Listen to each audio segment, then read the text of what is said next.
উত্তরবঙ্গে অফিসিয়ালি আজকে হচ্ছে আমাদের প্রথম দিন।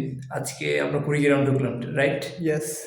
আমরা হচ্ছে সেই চিলমারি হয়ে রোমারি কুড়িগ্রাম, হয়ে চিলমারি। সরি রুমারি পার হয়ে চিলমারি হয়ে আমরা হচ্ছে কুড়িগ্রাম শহর এবং চিলমারির মাঝামাঝি একটা জায়গায়, এক্স্যাক্টলি একটা মাদ্রাসার মধ্যে আছি। আর এইটা হচ্ছে আমাদের আজকে থাকার জায়গা। আমরা এখানে 10টার দিকে এসে পৌঁছেছি। পরে হুজুরের সাথে কথা বললাম যে থাকার জায়গা দরকার।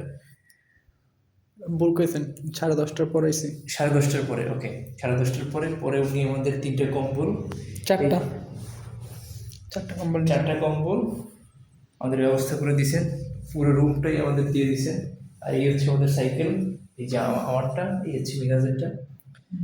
তো আলহামদুলিল্লাহ মোটামুটি ভালো একটা বন্দোবস্ত। আর শীতের কথা যদি বলতে হয় যে শীত তেমন একটা নাই, কুয়াশার কুয়াশা পরিমাণটা অনেক, অনেক পরিমাণটা কুয়াশা বেশি। আছে। আমাদের প্ল্যান ছিল হচ্ছে আমরা কুড়িগ্রাম সদরে গিয়ে থামবো একদম, কিন্তু সেটা হইল না একমাত্র কুয়াশার কারণে।